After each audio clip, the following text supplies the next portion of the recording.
नमस्कार दोस्तों and welcome back to my channel जहां आपको मिलता है सिर्फ और सिर्फ एंटरटेनमेंट। और आज मैं लाया हूं सेंटिनल्स का 5th इशू। तो यार वीडियो पे नए हो तो वीडियो को लाइक कर देना और चैनल को सब्सक्राइब कर देना। और साथ ही मेरे चैनल पर ज्वाइन बटन स्टार्ट हो गया है तो आप वहां से ज्वाइन कर सकते हो। और उसी के साथ अब आप मुझसे व्हाट्सएप पर जुड़ सकते हो जिसका लिंक मैं आपको डिस्क्रिप्शन में दे दूंगा। तो यार अब तक आपने देखा कि ट्रास्क ने एक बेटे से नैनो मटेरियल निकाल के ये सेंटिनल प्रोग्राम शुरू किया है। तो वही दूसरी ओर वॉयवर्ड और सॉटूथ उस बच्चे को ढूंढ निकालते हैं जिसमें वॉयवर्ड अपनी जान देता है। यहाँ कोरिना ने अपना सेंटिनल प्रोग्राम अपग्रेड किया है और उसका पहला सब्जेक्ट है लॉकस्टेप। तो अब आगे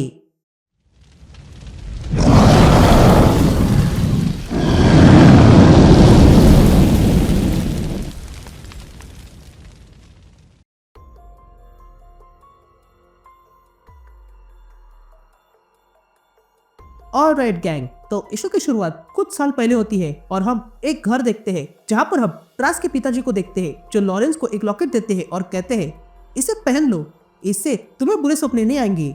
ये सुनते ही लॉरेंस वो लॉकेट पहन लेता है। अब कहानी प्रेजेंट में आती है और हम फिलिप्स को देखते हैं जो ट्रास को टॉर्चर कर रहा था। तभी ट्रास कहता है प्लीज रुक जाओ, मैंने तुम्हें सब कुछ बता दिया। जिस पर फिलिप कहता है हाँ बताया है, पर अब भी तुम आतुर हो। जो माइलस्टोन बोलीवर ने तुम्हारे गले में पहना था उसमें भी वही केमिकल है जो तुमने इन सेंटिनल्स में डाला है, क्यों है ना। यह सुनते ही ट्रास कहता है मेरे दिमाग से पावर छीनना बंद करो, तुम्हें मेरी आवश्यकता है।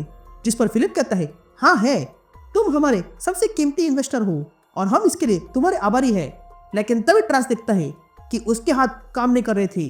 तभी देखकर ट्रास फिलिप से पूछता है तुमने मेरे हाथ के साथ क्या किया। ये कहते ही ट्रास देखता है कि उसके हाथ अचानक से उसके कॉलर के पास चले गए थे और वो अगले पल अपना कॉलर निकाल लेता है जिसके कारण ट्रास की पावर वापस आ चुकी थी। ये देखकर ट्रास कहता है इस फ्यूचर से मुझे डर लग रहा है। जिस पर फिलिप्स कहता है हाँ तुम्हें लगना चाहिए क्योंकि तुम्हारा इससे कोई वास्ता नहीं है। ये कहते ही फिलिप्स वहां से चला जाता है। यासीन चुप आती है और हम सौतुत को देखते हैं जो उस बच्चे के पास आ गई थी और देखती है कि वो बच्चा जाग गया है।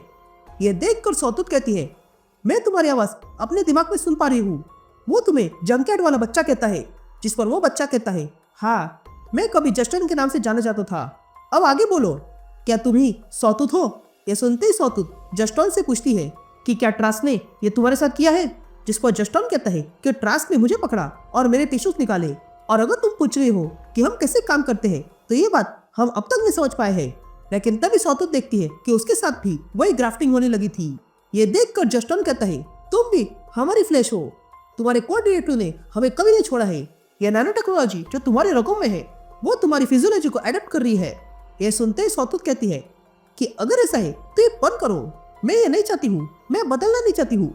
यह कहते ही सौतुत उसी ग्लास को मारने लगती है जिसके अंदर जस्टॉन है। तभी जस्टॉन सौतुत से कहता है मुझे माफ करना पर यह ऑर्गेनिज्म कोऑर्डिनेटिव मेरे कंट्रोल में नहीं है, क्या ये चोट पहुंचा रहा है। ये सुनते ही सौतुत कहती है नहीं। ये कहते ही सौतुत पुनः उस ग्लास पर वार करती है और उस ग्लास को तोड़ने लगती है। लेकिन तभी उसके हाथ पर कोई हमला कर देता है। यह हमला करने वाला कोई और नहीं बल्कि लॉकस्टेप था जो अब पूरी तरह बदल चुका है। तभी सौतुत लॉकस्टेप को देखती है और कहती है लॉकस्टेप क्या ये तुम हो। जिस पर लॉकस्टेप कहता है हाँ ये मैं ही हूँ, और देखो मैं अब बदल चुका हूँ और जब सब खत्म हो जाएगा तब तुम भी बदल जाओगी क्योंकि पेरीमीटर सब कुछ बदल सकता है। यहाँ हम कुछ गार्ड्स को देखते हैं जो ड्रम फायर को ढूंढ रहे थे और इसलिए वो वही आते हैं जहाँ पर ड्रम फायर आई हुई थी, लेकिन उन्हें वहाँ पर कोई नहीं मिलता है इसलिए वे लोग वहाँ से चले जाते हैं। लेकिन तभी हम देखते हैं कि वहाँ पर असल में ड्रम फायर और प्रोफेसर एक्स खड़े थे जो उन्हें दिखने रहे थे। तभी प्रोफेसर एक्स ड्रम फायर से कहता है तुम बात कर सकती हो, ये लोग हमें सुन नहीं पाएंगे। यह सुनते ही ड्रम फायर को गुस्सा आता है और वो प्रोफेसर एक्स को पंच मारने जाती है, लेकिन उसका हाथ प्रोफेसर एक्स के आर पार हो जाता है। यह देखकर प्रोफेसर एक्स कहता है यह कुछ काम नहीं करेगा क्योंकि मैं टेलीपैथी से काम कर रहा हूँ, वो भी उस सेल में जो यहाँ से 40 फीट नीचे है। मैंने अनेकों बार ट्राई किया बाहर संपर्क करने का, लेकिन फिर याद आया कि मैं तुमसे कनेक्टेड हूँ। जिस पर ड्रम फायर कहती है तुम्हें वो ऑन्स्लॉट याद है ना। जिस पर प्रोफेसर एक्स कहता है हाँ वो मैं ही था, पर मैं बाद में जान गया कि मेरे रूप ने ही तुम पर असर किया है। जिस पर ड्रमफायर कहता है तुम्हारा ब्रेन ही ये ऑन्स्लॉट था जिसके कारण मेरी माँ की हत्या हुई। जिस पर प्रोफेसर एक्स कहता है देखो तुम्हें जो सजा देनी है वो बाद में देना, पहले मेरी बात सुनो। मैं तुम्हें कब से बताना चाहता हूँ ये जगह के बारे में, तुम जो सोच रही हो वो ये नहीं है। मैं तुम्हें कब से यही बताना चाहता था। और तुम ये दवाई लेकर मुझे रोक रही थी। तुम्हें ये बात जाननी होगी कि यहाँ कुछ तो गलत है। मैं तुम्हें बता सकता हूँ, लेकिन अगर दिखाऊंगा तो तुम्हें अच्छे से समझ में आएगा। ये कहते हैं प्रोफेसर एक्स ड्रमफायर को सब कुछ दिखाने लगता है और कहता है, मैं बस तुम्हें इतना दिखा सकता हूँ। तभी ड्रमफायर खड़ी होती है और कहती है, वॉयवर्ड मर चुका है और तुमने ट्रास को पुनर्जीवित किया। जिस पर प्रोफेसर एक्स कहता है, क्रको हमारा सेकंड चांस था। जिस पर ड्रमफायर पूछती है, मेरी माँ का क्या, उन्हें सेकंड चांस नहीं चाहिए? लेकिन तभी प्रोफेसर एक्स कहता है, जस्टॉन और स्वातुत को तुम्हारी सहायता चाहिए। जिस पर ड्रमफायर कहती है, मुझे डर लग रहा है। जिस पर प्रोफेसर एक्स कहता है, हाँ मैं जानता हूँ, पर किसने कहा तुम अकेली हो? ये कहते हैं प्रोफेसर एक्स ड्रमफायर को पास में बैठा हुआ सेंटिनल दिखाता है, जिसे देखकर ड्रमफायर कहती है, मजाक मत करो। यहाँ हम लॉकस्टेप को देखते हैं जो जस्टॉन के सामने खड़ा था और कहता है, यही सब की जड़ है ना? जिस पर कोरिना लॉकस्टेप से कहती है, प्रोटोकॉल क्लियर है सार्जेंट, हम नहीं जानते कि कितने लोगों को ट्रास ने इन्फेक्ट किया है, इसलिए हमें जो कोई भी मिले उसे खत्म करना होगा। ये सुनते ही लॉकस्टेप आगे बढ़ता है जस्टॉन को मारने के लिए, लेकिन तभी सॉटूथ उसका पैर पकड़ती है और उस पर जो मेटल लगा है उसे एब्जॉर्ब करने लगती है। यह देखकर लॉकस्टेप को गुस्सा आ गया था और वो सॉटूथ को जोरदार लात मार के पीछे फेंकता है और कहता है, हम एक टीम हुआ करते थे और आज तुमने मुझे मारने का प्रयास किया। जिस पर सॉटूथ कहती है, मैंने नहीं, तुमने मारने का प्रयास किया है। जिस पर लॉकस्टेप कहता है, मैं यहाँ तुम्हें बचा लाया था, मैं तुम्हें तुम्हारे कंट्रोल देना चाहता था, लेकिन अब नहीं। ये कहते हैं लॉकस्टेप सॉटूथ को मारने जाता है, लेकिन तभी लॉकस्टेप पर ही सेंटिनल का हाथ आके गिरता है, जिसके कारण लॉकस्टेप पूरी तरह डैमेज हो चुका था। और तब हम देखते हैं कि ये सेंटिनल असल में ड्रमफायर चला रही थी। या सॉटूथ देखती है कि ड्रमफायर वहाँ सेंटिनल लेकर आ चुकी है और ये देखकर वो खुश होती है। या कोरिना अपने साइंटिस्ट से पूछती है कि यहाँ पर क्या हुआ, क्या कोई बता सकता है? हमारा इतना एडवांस सेंटिनल इतने आसानी से कैसे गिर गया? जिस पर वो साइंटिस्ट कहता है, यह कोई नया खिलाड़ी है जो हमें दिखने से पहले ही लॉकस्टेप नीचे गिर गया। तभी कोरिना पेरीमीटर से कहती है, जल्दी लॉकस्टेप के बेटे केविन को कॉल करो। या लॉकस्टेप बहुत ही बुरे हाल में था और तब पेरीमीटर उस पर कंट्रोल करता है। ये देखकर लॉकस्टेप को गुस्सा आ गया था और वो पूरी ताकत के साथ सेंटिनल के सीने पर हमला करके ड्रमफायर को बाहर निकालता है और कहता है, प्लीज रुक जाओ, मैं तुम्हें चोट नहीं पहुंचाना चाहता हूँ। यहाँ डैमेज होने के बाद वो सेंटिनल नीचे गिरने लगा था। ये देखकर सॉटूथ रेंगते हुए डस्टन के पास आने लगती है, लेकिन तभी वो सेंटिनल नीचे गिर जाता है, जिसके कारण सॉटूथ उड़कर दूर गिर जाती है। या लॉकस्टेप ड्रमफायर को लेकर जा रहा था और तब वो ड्रमफायर से कहता है, तुम बच सकती थी, बस तुम्हें मदद चाहिए। जिस पर ड्रमफायर कहती है, ये पेरीमीटर ने लॉकस्टेप के साथ क्या किया?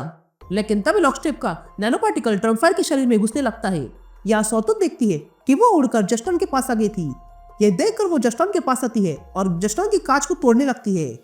या ड्रमफायर को गुस्सा आ गया था और वो अपने मुंह से एटॉमिक ब्रेथ निकालता है और लॉकस्टेप पर छोड़ता है। यहाँ ग्लास टूट चुका था और जस्टन भी आजाद हो गया था, तो वही इतना हमला करने के बाद ड्रमफायर कमजोर पड़ जाता है।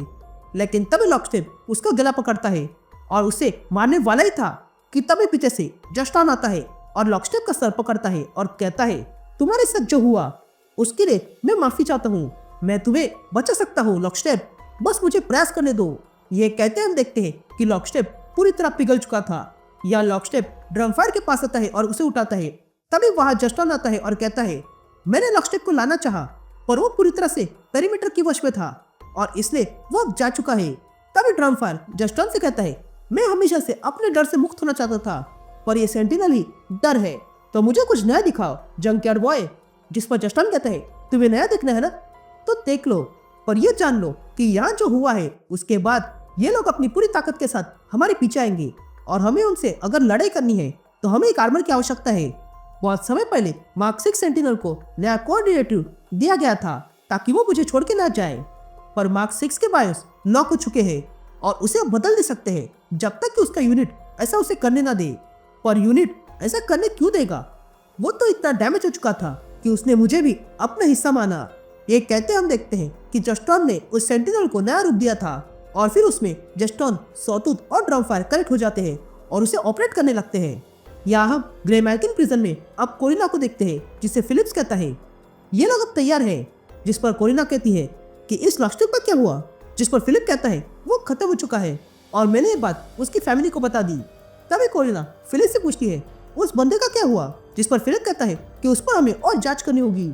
यह सुनते ही कोरिना एक सेल में आती है और देखती है कि अंदर किसी को बंद करके रखा है, जो कोरिना से कहता है फ्यूचर में लीजन्स होंगे और बहुत सारे वॉल ऑफ थंडर। ये कहते हम देखते हैं कि वो कैदी कोई और नहीं बल्कि ट्रास्क है, जो कोरिना से कहता है फ्यूचर में डार्क एक्सपेल खड़े होंगे और फ्यूचर में ही वुल्वरिन तारे देखेगा और फ्यूचर में ही चिल्ड्रन ऑफ एटम फादर को ढूंढेंगे और जो कोई भी एक्सिक्यूशनर के ब्रीफकेस को खोलेगा वो हिल जाएगा। यह सुनते ही कोरिना कहती है, मुझे थोड़ा टाइम लगा पर हमने तुम्हें ढूंढ लिया लॉरेंस। अब हमने एक जगह ढूंढ ली है जहाँ पर मैं और तुम आराम से काम कर सकते हैं। और यहीं पर यह सीरीज खत्म होती है।